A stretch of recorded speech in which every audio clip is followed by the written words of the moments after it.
with impulsive rapture which thrilled his whole presence. "How charming! Where did you get this marvel of ancient wisdom?"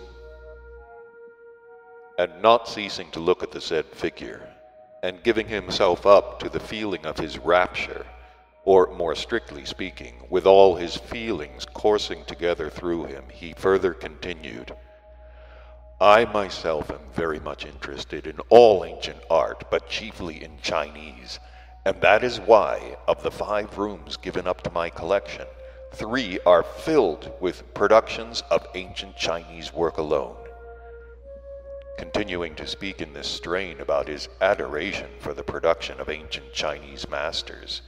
he, without ceremony again, sat down in my armchair and began to enlarge upon antiques in general, their values and where they are to be found. During this conversation he suddenly and hastily took his watch from his pocket, automatically looked at it,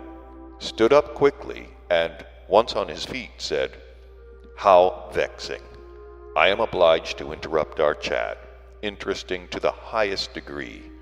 as I must hurry home, where doubtless the great friend of my youth and his charming wife are already waiting for me.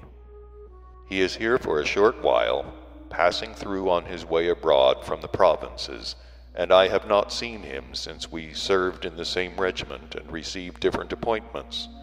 I to the court, and he to a civil post." He afterwards further added, "And as regards the instructions I am required to give you, about which I had come to you,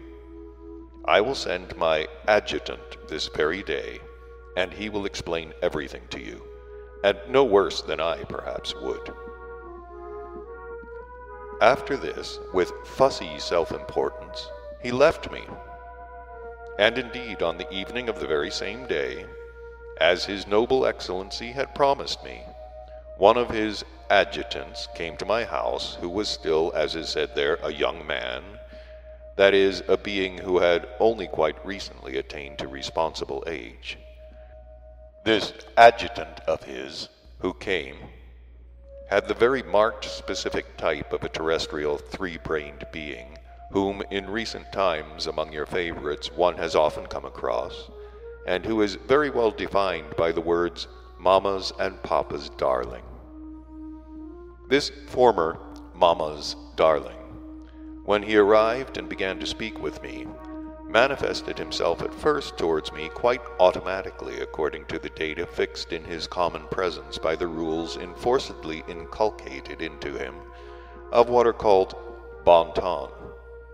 And when a little later it became clear to his being rumination that I belonged neither to his own caste nor to a higher one, but appeared to be one of those beings who, according to the abnormal understanding of the beings of that community, are considered a little higher than what are called savages, he immediately changed his tone and again quite automatically began to manifest himself towards me according to the data for commanding and ordering about, data also already fixed in the common presences of the beings of that community of that period who belonged to that caste. And he began to point out how I must enter, leave, and move, and when and what words must be spoken. Besides the fact that in the course of 2 hours he had shown me by his own example how, namely, one had to manifest, he declared to me that he would return on the morrow, and he ordered me to practice, so that, as he expressed himself, no misunderstanding at all might arise, which might lead to where even Makar did not drive his goats. When, on the day of my, as they call it, supreme presentation, I arrived there where the chief of this large community had the place of his residence,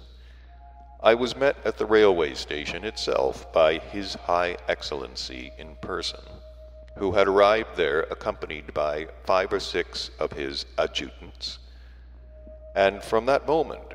he himself began, of course quite without the participation of, as it is called, his personal subjective initiative, but guided only by automatic habit acquired by him, thanks to the doing of always one and the same thing, to subjugate all my separate spiritualized parts and all the self-manifestations of my common presence, taking it, as it were, under the directive of his own eye. From this moment, I had, in the sense of my outer manifestations, as our esteemed Mullah Nasruddin would say, to dance in everything to his tune. As soon as we had left the station and were seated in the carriage, he immediately began to show me and to prompt me as to what and how I had to act and speak, and what I had not to do or say. And when later, in that hall where the celebrated presentation took place, he further showed and directed my presence. About this we can neither speak now in the language of Scheherazade nor describe it with the pen of a Mr. Canine's son. In the hall, every movement, every step I made, even the blinking of my eyelids, were seen in advance and prompted to me by this important general. However, in spite of all the absurdity of this procedure, if one takes into account that the perfection of a being depends on the quality and quantity of his inner experiencings,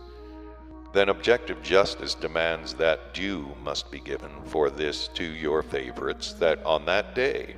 they compelled me, of course unconsciously, to undergo and to feel perhaps more than I had undergone and felt during all the centuries of my personal sojourn there among them. However that may be, I must yet say that, having agreed to this famous presentation for the purpose of observation and investigation of the peculiar and such a contorted psyche of your favorites, and after all the great agitation which I had lived through on that day, I finally breathed freely only in the carriage of the train after my tormentors, particularly that important general, had left me alone by myself. In the course of the whole of that day, I was so occupied with the fulfillment of all the innumerable foolish manipulations required from me, and which fatigued me in view of my declining years,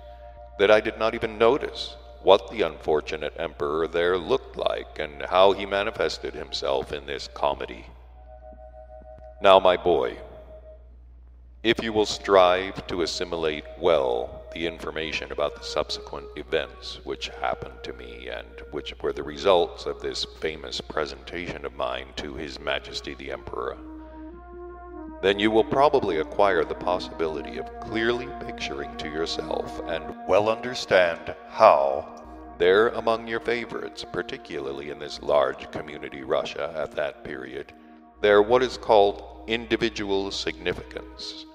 particularly in recent centuries, began to be appraised and be built up, for the majority of these unfortunates always exclusively on the basis of the outer ephemeral, as they are called, vietro irrationel, as in the given case it similarly took place in relation to me. This gradual acquiring of the habit of judging the merits of beings according to the outer ephemeral appearance in all other beings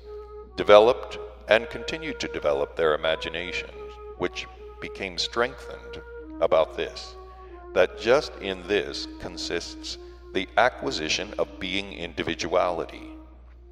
and all began subjectively to strive only for this. That is why at the present time all of them, from the very beginning of their arising, gradually lose from their